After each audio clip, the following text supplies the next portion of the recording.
존경하는 국민 여러분, 저는 그동안 몇 차례 국민들께 드리는 호소문을 발표한 바 있습니다만 이제 저의 일생의 마지막이라는 심정으로 국민들께 애국심을 호소하고자 합니다. 이제 한 달 후면 대한민국의 명운이 걸린 대통령 선거가 치러지게 되었습니다. 명운이 걸렸다고 한 것은 이번 대선이 역대 선거와는 달리 대한민국이 헌법에 따른 자유민주주의로 존속하느냐 아니면 사회주의적 독재국가로 전락하느냐의 중대한 기로에 서 있기 때문입니다. 국민 여러분, 자유와 민주주의는 우리가 호흡하는 산소와 같이 당연히 존재하는 것처럼 느낍니다. 그러나 막상 그것이 없어지면 우리는 곧바로 질식할 수밖에 없는 소중한 것입니다. 우리는 언제 어디서나 음식점을 차려 영업을 할 수 있는 자유를 당연시하면서 살아왔습니다. 그런데 이재명 대선 후보가 음식점 허가를 총량제로 하여 제한된 사람만 영업을 할 수 있게 한다는 말을 할 때 우리는 귀를 의심하면서 자유의 소중함을 새삼 깨닫지 않았습니까? 이재명 후보는 지난해 12월 9일 국회에 여당 의원이 다수이니 이재명 표 입법을 과감하게 밀어붙이라고 민주당을 독려하였고 민주당은 이에 맞장구를 치고 있습니다. 그동안에도 여당은 다수 의석의 횡포를 부리면서 마구잡이 통신조회 등 말썽만 부리게 만든 공수처법, 기상천외한 위성정당을 낳게 한 국회의원 선거법 등 반헌법적인 법을 마구 만들어 왔습니다. 그런데 이 후보의 말처럼 다수 의석으로 법을 마음대로 밀어붙이는 독재적 통치를 한다면 민주주의의 소중함을 얼마나 더 절실하게 느끼게 되겠습니까? 사람들 중에는 화근이 닥치기 전에 결과를 예측하고 대비하는 지혜로운 사람이 있는가 하면 화를 입고서야 뒤늦게 깨닫고 후회하는 어리석은 사람도 있습니다. 우리는 민주주의가 사라지거나 자유를 잃고 난 뒤에야 후회하고 통탄하는 국민이 되지 말아야 합니다. 그러한 점에서 지금의 대선 후보가 그동안 해온 말과 행동을 통하여 그가 대통령이 되었을 경우 대한민국이 어떻게 변하겠는지를 예측해 볼 필요가 있습니다. 국가가 존립하기 위한 3대 요소를 영토, 국민, 주권이라고 합니다. 그리고 이를 지키고 보호할 중대한 책무를 통치권을 가진 대통령 이하 정부에 부여하고 있습니다. 먼저 영토를 지키기 위하여 국방을 튼튼히 해야 하는 것은 너무나 당연한 일입니다. 북은 지금 핵무기를 고도화하면서 보란듯이 극초음속 미사일과 중거리 탄도미사일을 연속 발사하는 등 주먹자랑을 하고 있습니다. 그 주먹의 상대는 두말할 것도 없이 대한민국입니다. 주먹을 쓰는 자가 가장 겁내는 것은 자기보다 센 주먹입니다. 북의 핵무기에 대처하여 우리도 이제는 핵을 갖는 노력을 기울여야 하겠습니다만 그 전에라도 북핵을 무력화할 수 있는 모든 수단을 강구해야 합니다. 이러한 때에 중요한 핵 방어 시설인 사드에 대하여 이재명 후보는 사드 배치가 국익에 전적으로 부합하지 않는다고 하더니 말을 바꾸면서 오락가락하고 있습니다.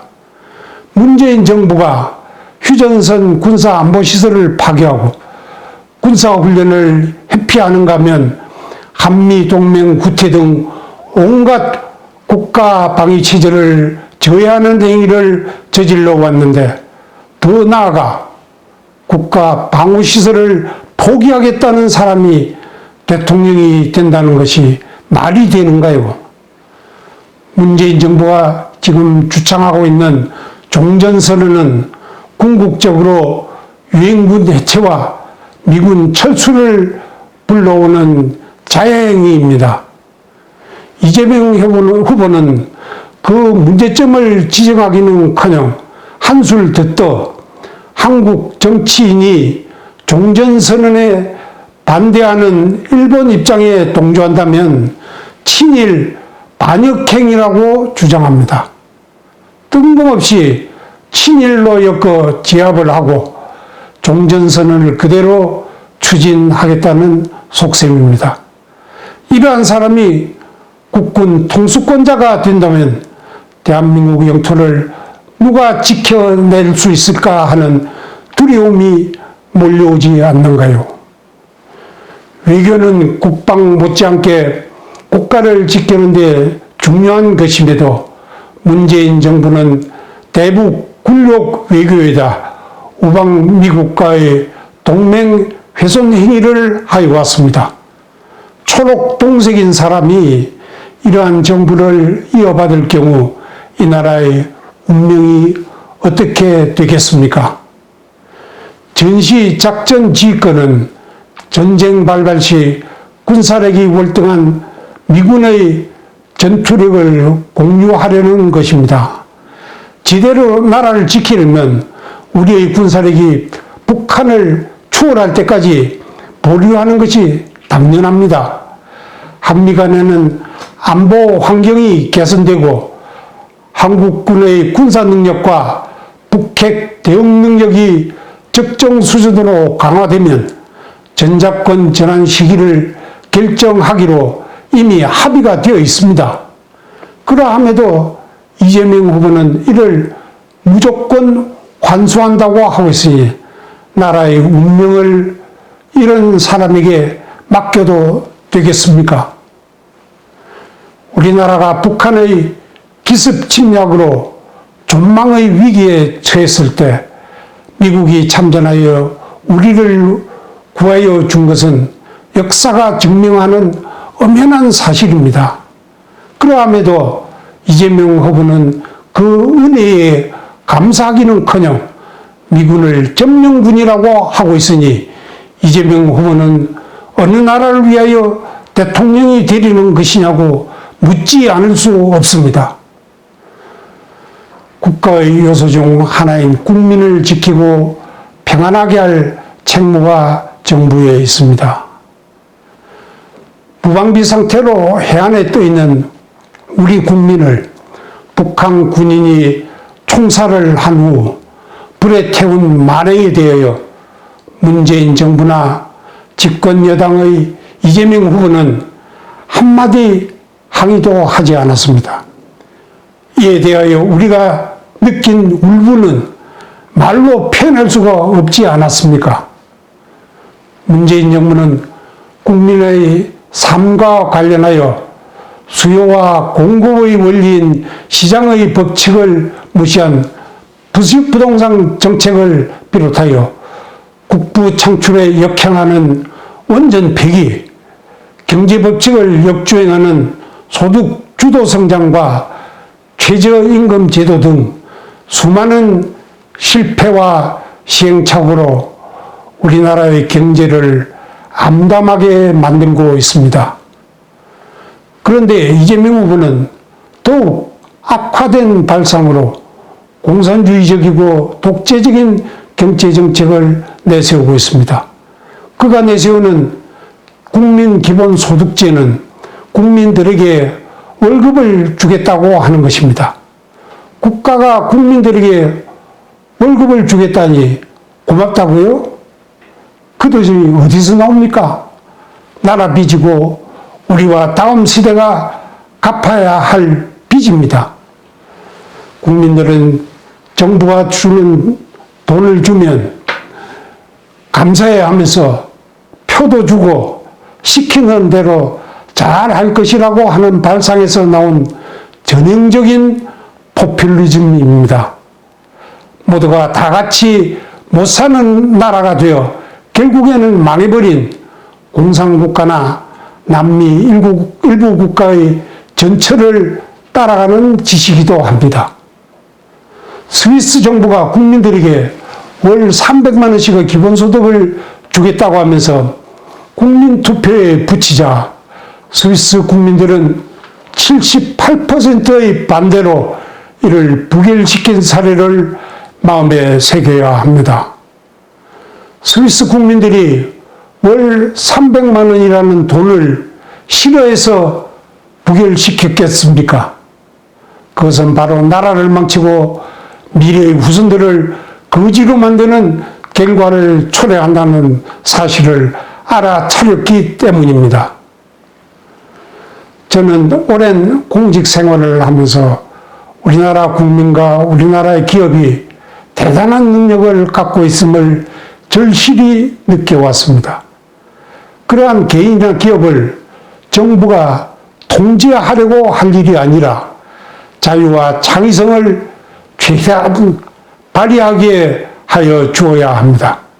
그리하면 개인이나 기업이 자율적으로 부를 창출하고 고용을 늘리며 이는 소비를 일으키고 투자를 불러오게 됩니다.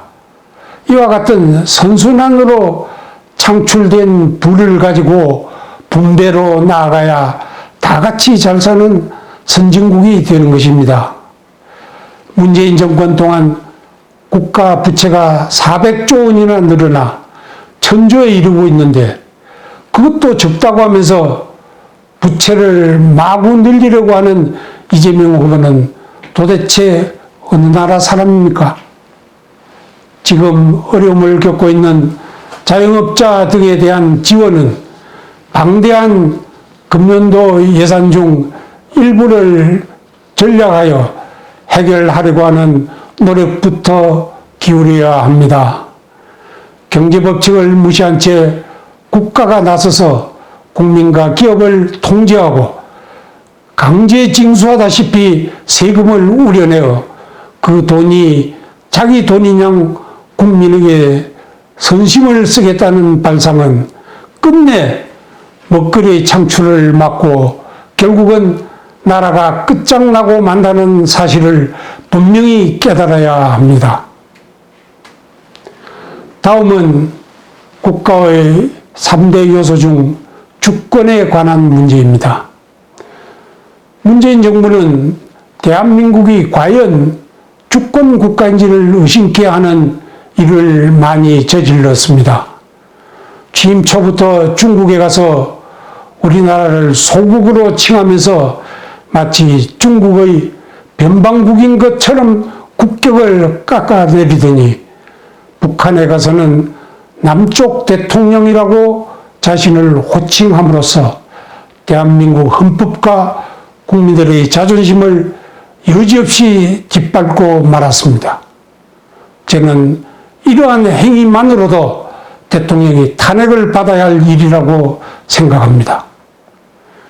문재인 대통령은 재임 기간 중 몇 차례 유람인지 외교인지 분간이 안 되는 해외 순방을 한 바 있습니다만 북을 대변한 일 외에 국익을 증대시킨 실적이 무엇이 있습니까? 그런데 이제는 노골적인 반미주의자가 이 정부를 이어가다 대통령이 되겠다고 하니 이재명 후보가 대통령이 되면 대한민국의 국제 외교 상황이 얼마나 어려움에 처하게 되겠는지 상상이 가시는가요? 저는 북한과 마주하고 있는 우리나라의 지정학적 특성상 우리나라의 대통령은 세계사에 대한 올바른 이해와 애국심을 갖춘 사람이 되어야 한다고 생각합니다. 세계사의 흐름에서 공산주의와 독재국가가 왜 망할 수밖에 없었는지를 대통령은 바르게 알고 있어야 합니다. 그래야 나라가 망하는 전철을 밟지 않기 때문입니다. 더구나 조국에 대한 애국심이 없는 사람이 어떻게 대통령이 될 수 있다는 말입니까? 자기 나라를 태어나지 말아야 할 존재일 뿐만 아니라 정통성이 없다고 하면서 건국일마저 부정하는 세력에게 통치권을 맡겨서야 되겠습니까? 이재명 후보는 자기가 제시한 추경안을 기재부가 반대하자 임명직 공무원은 선출 권력의 지위에 따르도록 헌법과 법률에 규정되어 있다고 했습니다. 그러나 헌법은 공무원은 국민 전체에 대한 봉사자이며 국민에게 책임을 진다고 하였지 선출직에게 책임을 진다는 말은 어디에도 없습니다. 이런 반헌법적인 발상은 독재자가 흔히 합법을 가장한 독재를 할 때 사용하는 행태입니다. 그리고 대통령은 겸손과 포용력 그리고 책임감을 갖춘 사람이 되어야 합니다. 문재인 대통령처럼 겸손은커녕 틈만 나면 수치를 꽤 맞춰서라도 자랑이나 하려고 하는 사람은 대통령이 되어서는 안 됩니다. 문재인 정권처럼 편가르기와 반대편 적대시 정책에 골몰해서는 안 됩니다. 이재명 후보가 광주에 가서는 박정희 전 대통령이 전라도를 소외시켰다고 하다가 경북에 가서는 영남이 역차별받고 있다고 하였습니다. 이 말은 지역 간을 이간하는 운동으로서 지도자로서는 가장 경계해야 할 말을 서슴없이 한 것입니다.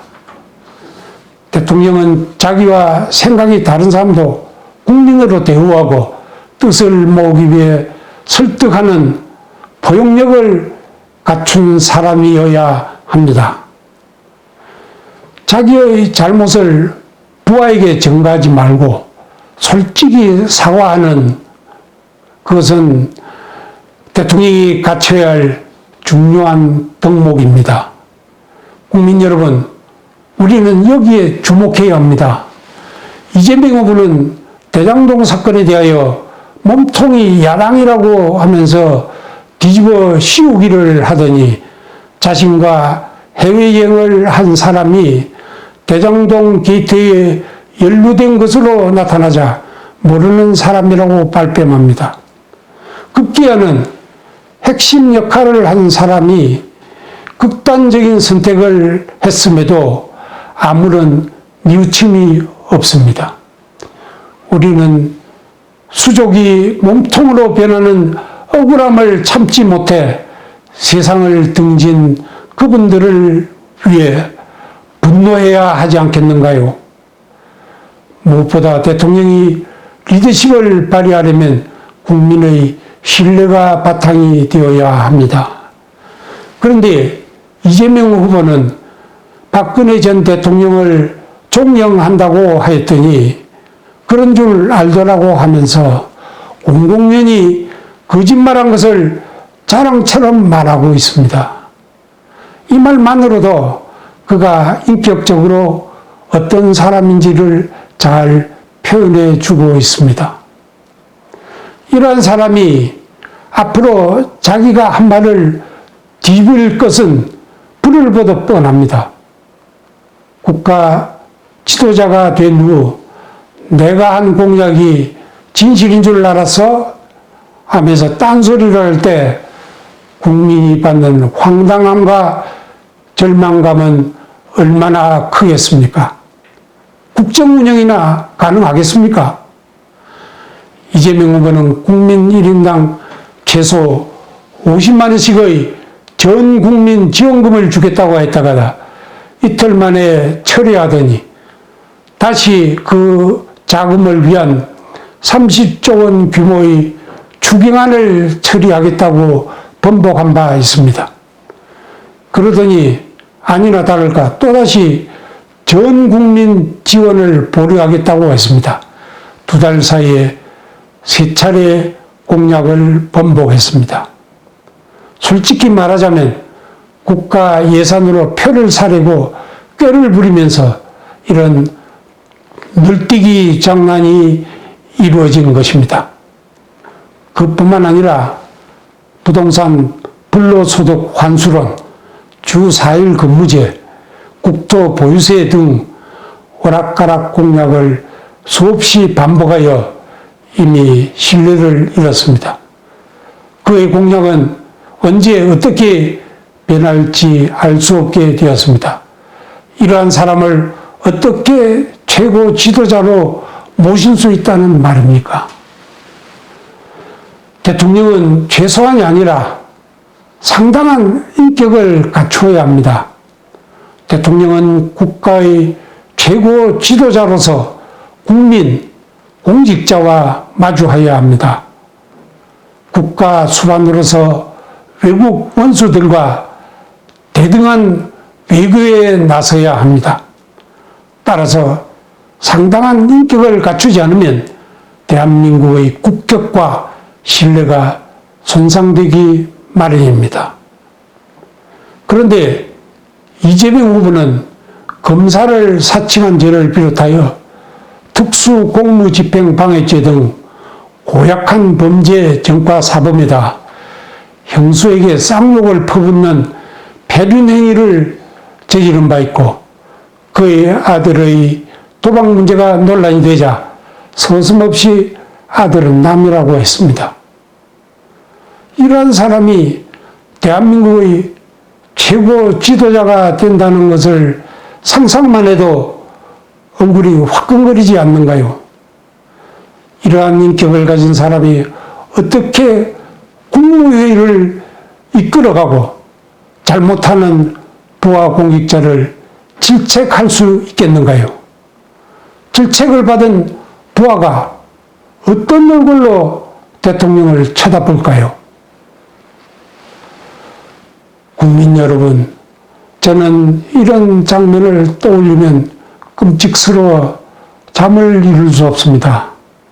이러한 후보를 맹목적으로 뒤따르던 국민들께서도 이제는 진정한 애국심으로 돌아가 냉철하게 판단해 보시기 바랍니다. 이 나라는 내 부모, 내 자녀, 내 형제, 그리고 내 후손들이 풍요롭고 평안하게 살아가야 할 곳입니다. 저는 며칠 전 어느 이웃 사람으로부터 우리나라가 이상한 나라가 되었다고 하는 말을 듣고 내내 이 말을 잊을 수가 없습니다. 지금 빙산의 일각으로 드러나고 있는 부패와 부정, 위선들을 척결하야만 나라가 정상이 됩니다. 지금 정부의 잘못된 환부를 체험을 통해서 잘 알고 있는 사람, 그리고 이를 시정하고 사회 정의를 바로 세울 수 있는 사람이 대통령이 되도록 합시다. 그리하여 모든 부조리를 깨끗이 파헤쳐 국민들의 궁금증을 해소하고 정상국가를 만들어 편안하게 살아가도록 합시다. 우리나라에 국난이 있을 때마다 국민들이 이를 극복하는 데 앞장서 온 것처럼 다 같이 투표에 적극적으로 참여하여 정권을 바꿉시다. 감사합니다.